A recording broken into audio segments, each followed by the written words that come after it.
Welcome back. In today's Heal the Hurt podcast, I'm going to help you transform your relationship with anxiety. Now, I'm going to do that by offering you some skills and tools I don't think you can find anywhere else. And these are incredibly powerful. With every single client I've ever worked with on their anxiety, the anxiety is left almost immediately and it's never reoccurred. In other words, they've had long-term years of periods where they have not had an anxiety attack.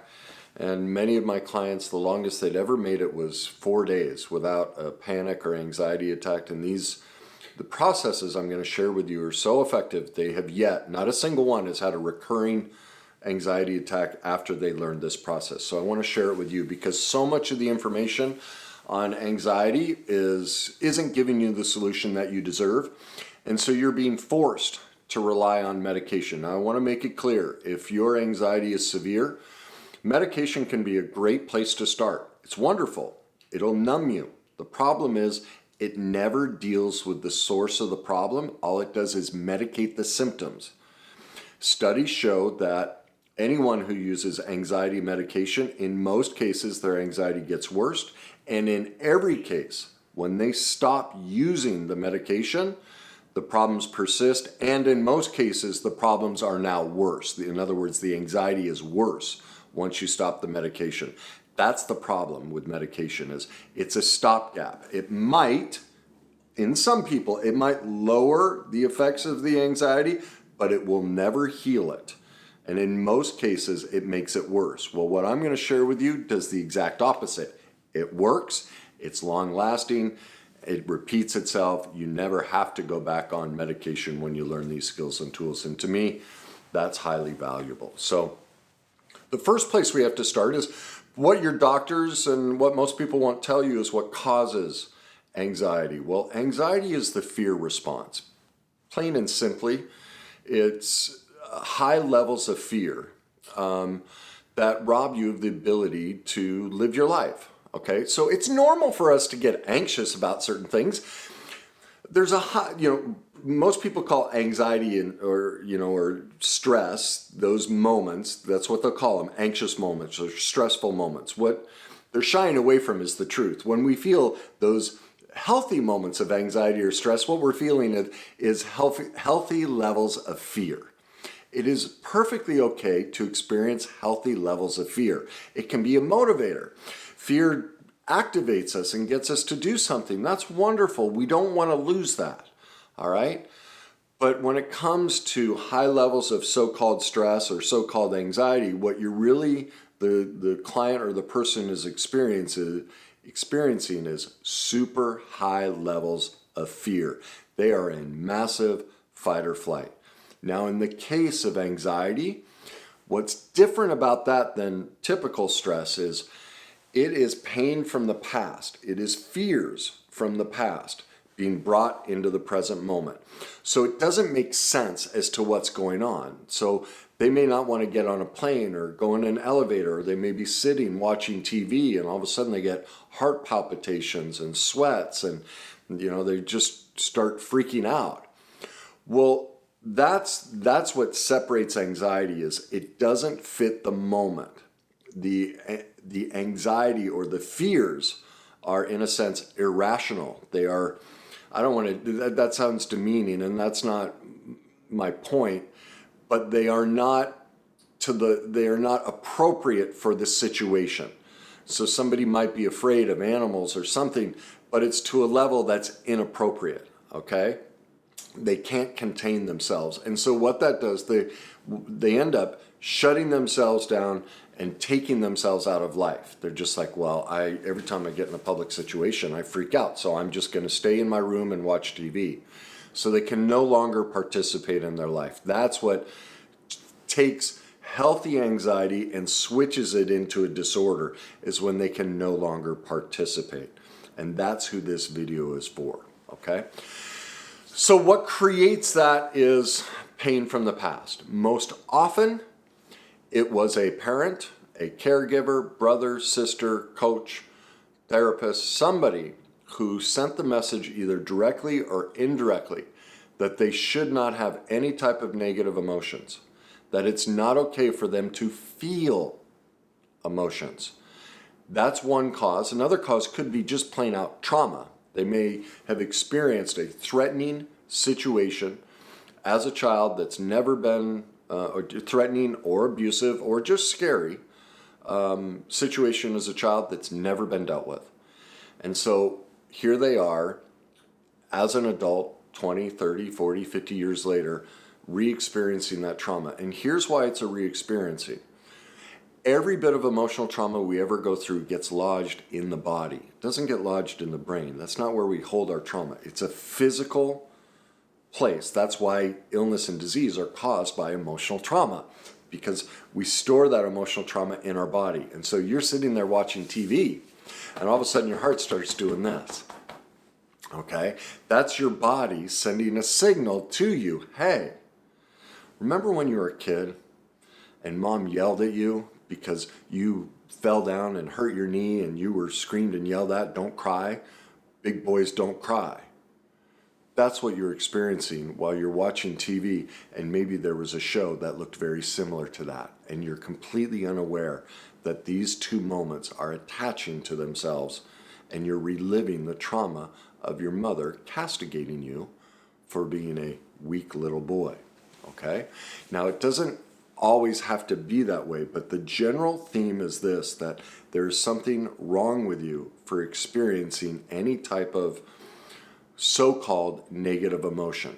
Now, this is pervasive in our culture, how we teach this, especially in sports. I brought this up in another recent video when I was watching a documentary about tennis and how Andy Roddick was going to be the new American star, and dang it, I just had his name, and the last time I brought this up I forgot the guy's name, and I just did it again, and someone commented on a post and gave me his name, and I had it all in my head, and I did it to myself again. But he suffered from severe anxiety. Well, you know what caused it, and this is what was sad about the documentary, is he went to a famous tennis academy, and what they taught in that tennis academy, they showed the video for how to be mentally tough.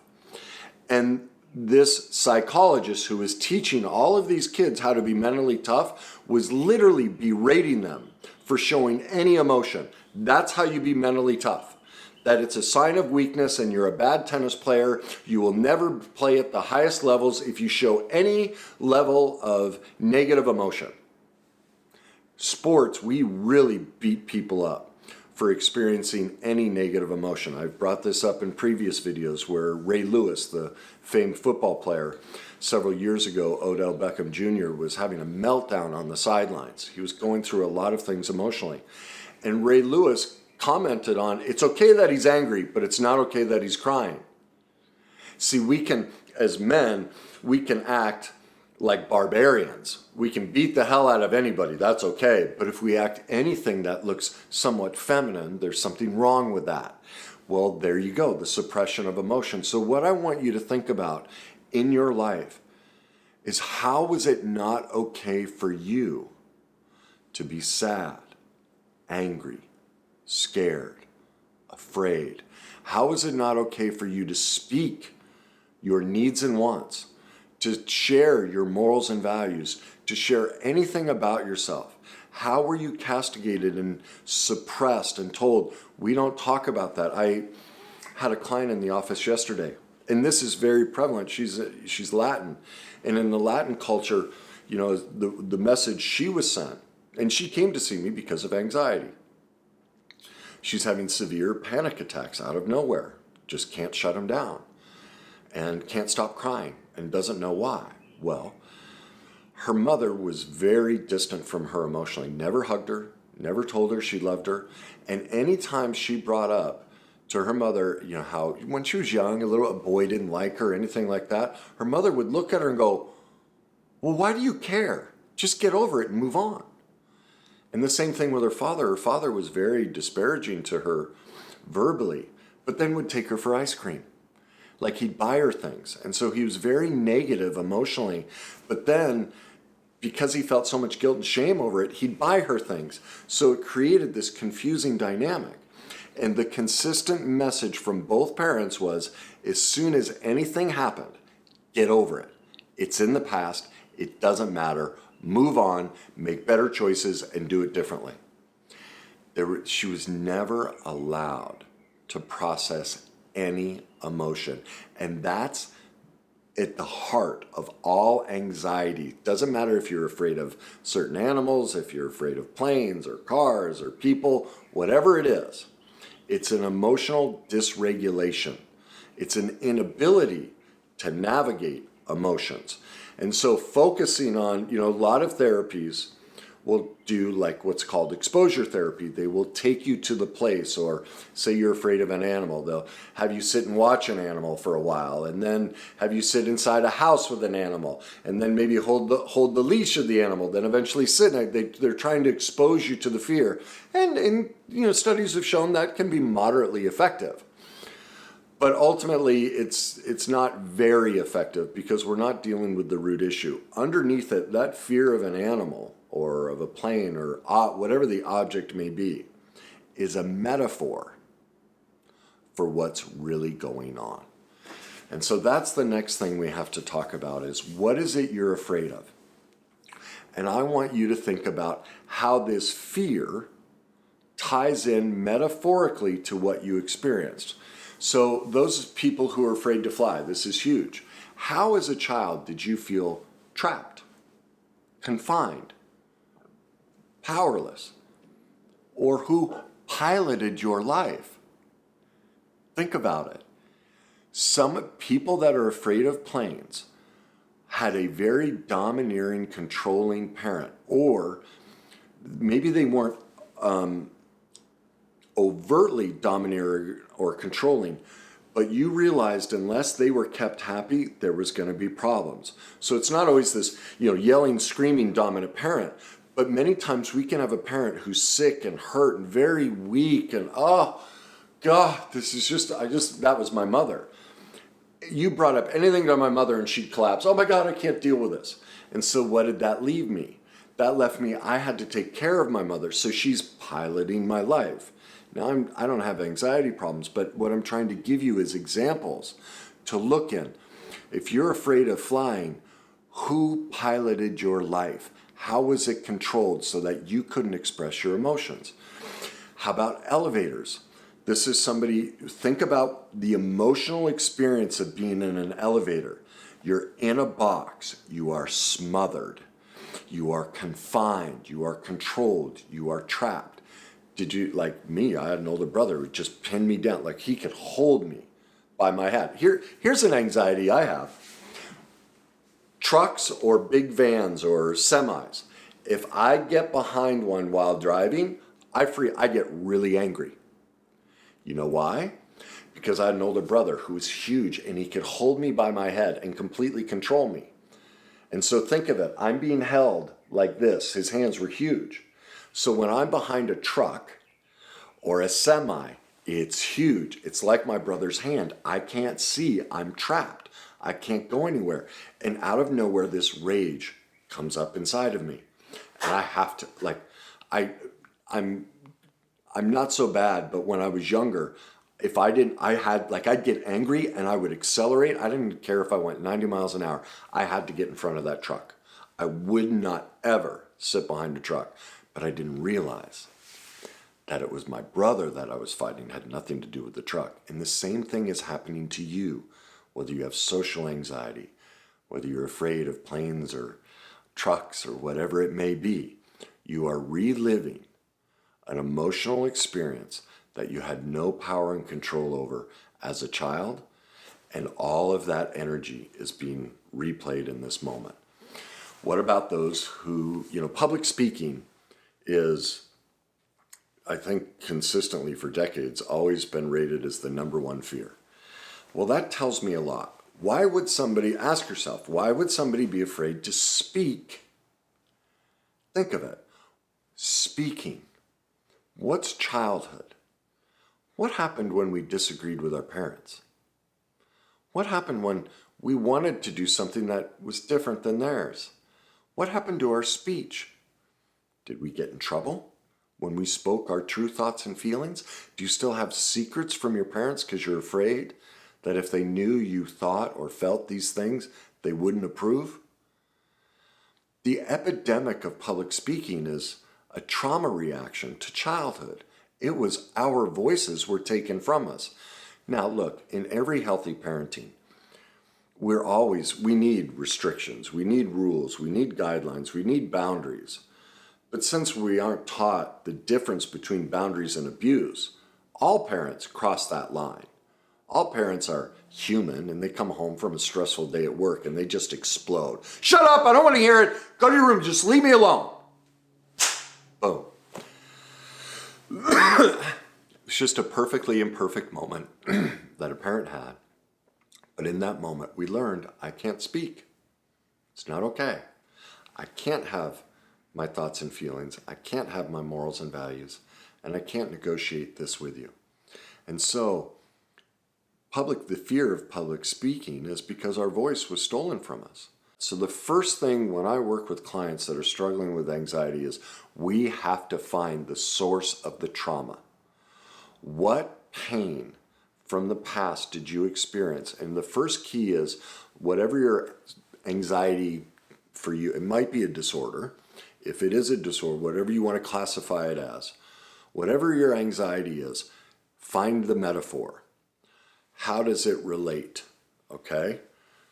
How does it relate to the experience you had in childhood, like I talked about, being in trucks? Okay? That's the first place we need to look. Now, the second I'm going to give you is a process to discover how it's showing, another way to see how it's showing up in your life so you can work to heal on it. And this is the healing process, which will get you off of medication and get you dealing with the source of the problem, not medicating the symptoms, okay? Now, to do this, go to my website, www.thegreatnessuniversity.com. Go to the tab that says free content. Underneath that, you're going to see a feelings wheel. Print that off. Keep that with you. You're also going to see another print off called 10 Simple Steps to Heal Emotional Pain. Print that one off as well. All right, the first thing is start with that feelings wheel, and for a couple days, just track what you're feeling. 3 to 5 times a day, check in and see what you're feeling. After you get used to doing that, then check in and go, where in my body do I feel it? Remember, we store all emotional pain in our body, okay? And so we need to become aware of that. The next step is, what's my first memory of having this feeling? And we need to start tracking that. And that's where we're going to start seeing, here's where I learned to be trapped, confined, where I experienced I had no voice. We're going to find the source of the trauma that has created the anxiety that got us stuck. We're basically, when you're in anxiety, you're stuck in a fear state from years ago that's being brought into the future. You're reliving it, and you were in those moments, there was a lack of secure attachment with your parents. You could find out there was, you could remember and recognize there was severe chaos in your house growing up, whether it was mom or dad working all the time or addiction or something. But basically, there consistently was not a safe environment. Now, you may have tricked yourself, like the client yesterday who started off by saying, oh, my childhood was great, and asking a few questions. I had to bring her into reality before she could admit, oh my God, what she experienced was severe neglect. She'd never hugged or been told by her mother that she loved her. That's severely abusive.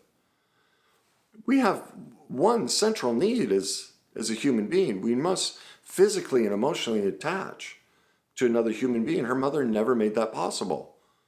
My God, that would scare the living hell out of a child. But see, we've learned to detach to survive the abuse and the neglect and the trauma.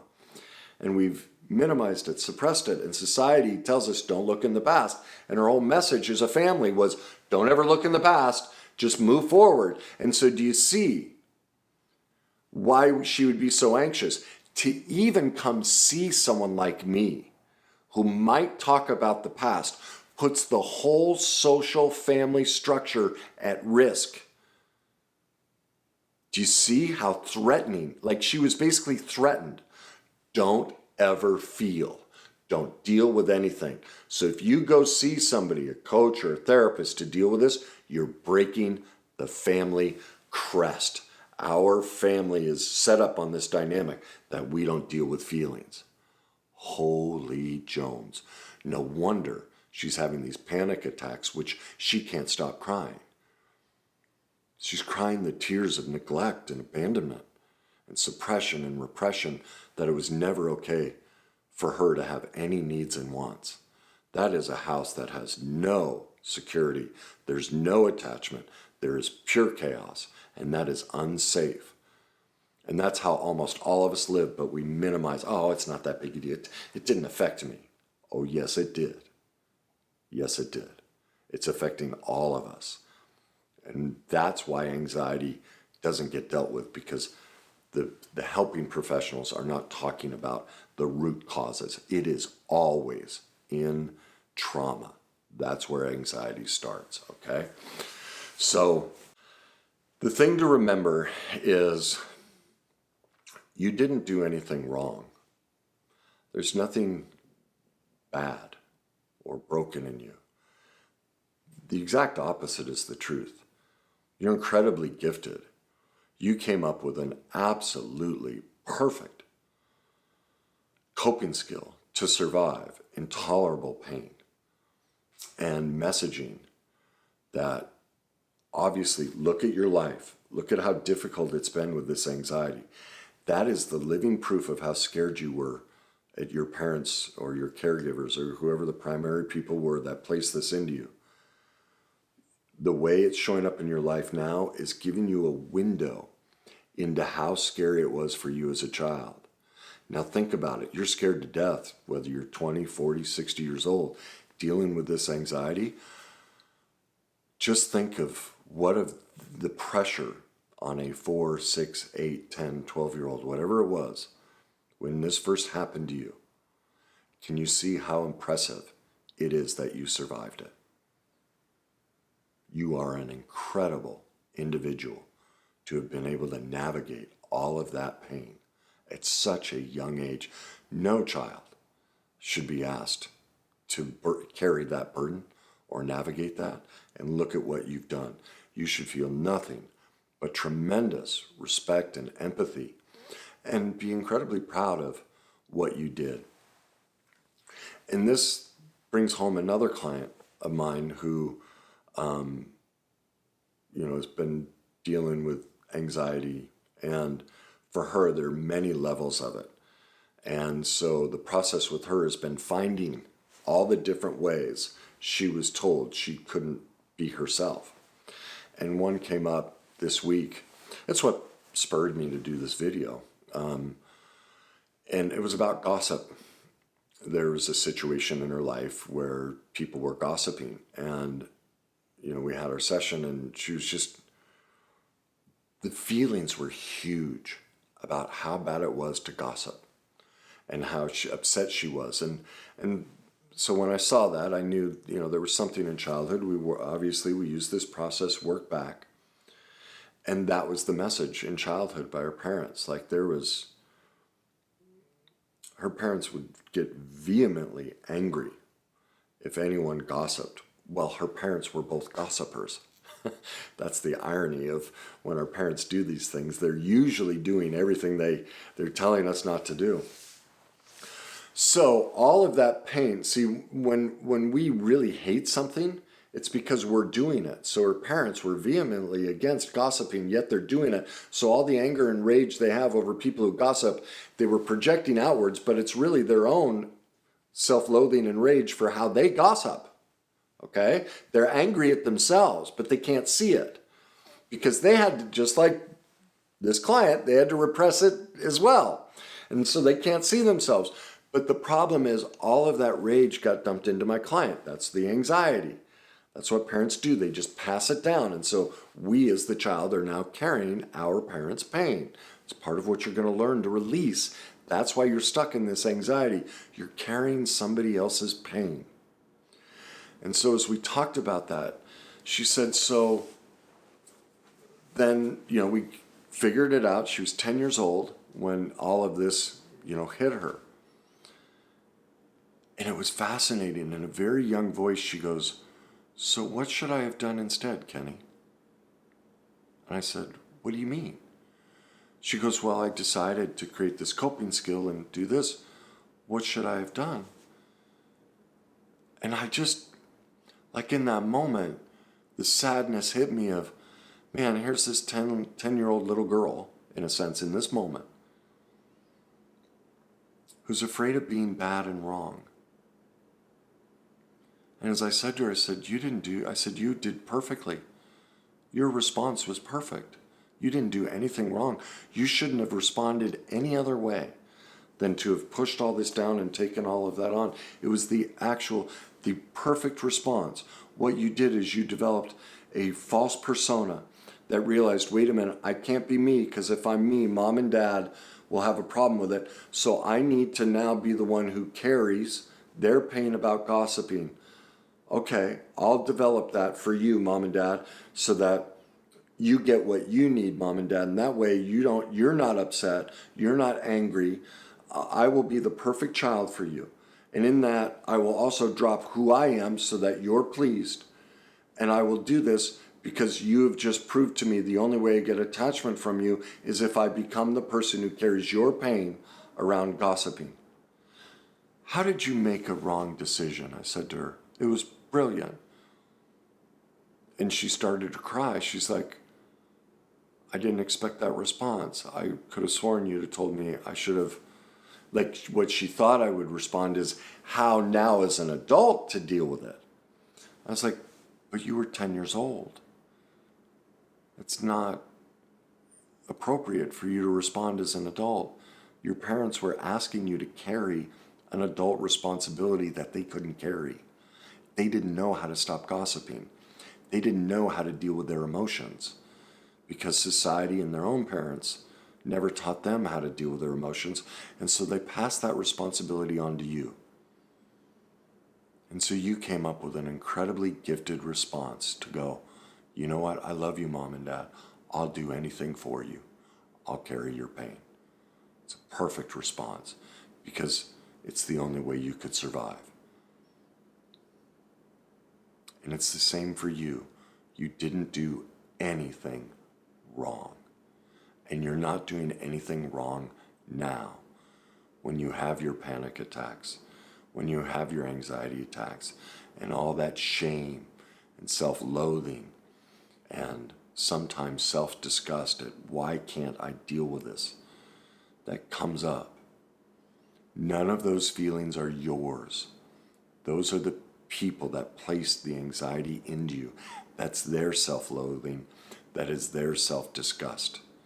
And you did an incredible job carrying that for them. It's incredibly kind and loving of you.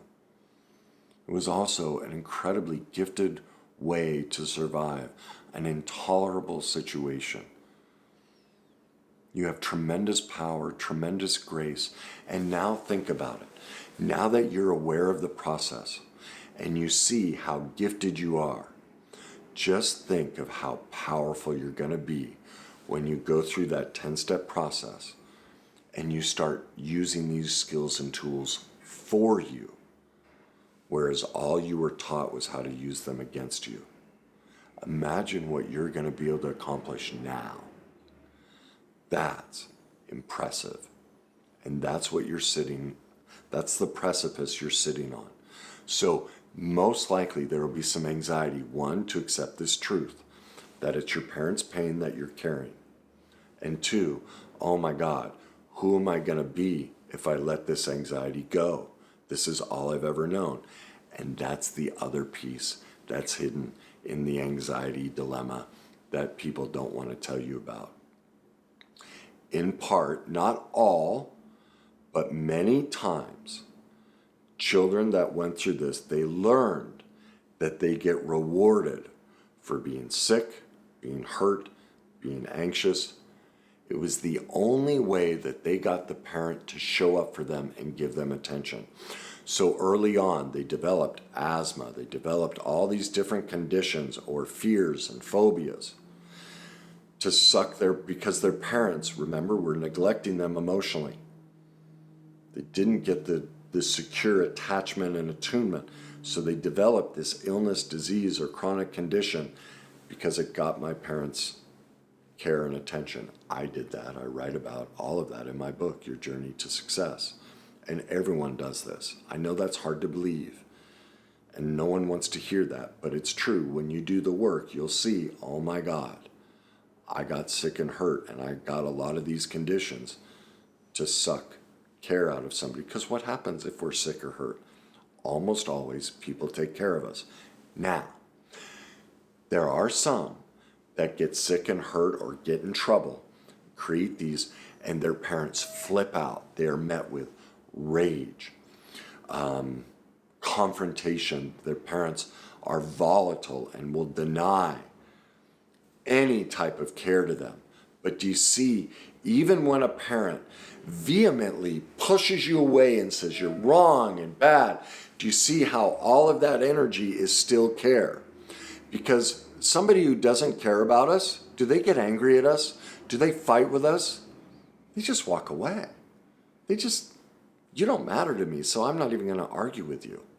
You're of no significance.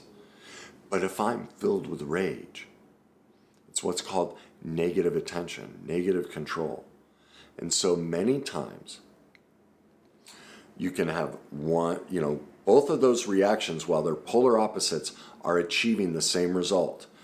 One, I get the loving care that I never got, or I get the rage, which means I'm still getting attention even if it's negative. I've seen that happen a lot with children. They become the so-called black sheep of the family because now the whole family revolves around fixing the black sheep. Well, that's care and attention, even if everything they're being told they're doing is bad or wrong. It's still attention. It's better than nothing. Because I was so deprived and the message was sent that I can't share what I really think and feel. And so the fact that you openly discard me, it at least shows you're paying attention to me. I'll take that because that's better than complete abandonment. Okay? So that's what's underlying all of this. The cause of anxiety is pain from the past being brought into the present that's never been dealt with. Again, the solution, go to my website, that's too many W's, thegreatnessuniversity.com. Print off the feelings wheel, print off the 10 simple steps to heal emotional pain. Go to my YouTube channel, watch the video, How to Heal Pain from the Past. Put those two together. It'll walk you through the exact process that I've taught every single client. To this day, I've never had a client not nearly immediately heal their anxiety. Now, you may not be able to do this on your own. You may need, you can hire me and I'll walk you through the process, or take this process to a skilled professional and say, look, I need your help guiding me through this recovery from the anxiety. But this will get you off the medication. This will get you to really conquer it for the first time in your life and transform your relationship with it. Okay? So if you think this will help somebody, please share it. Please leave me your comments. And most of all, enjoy the journey to healing and transforming your anxiety.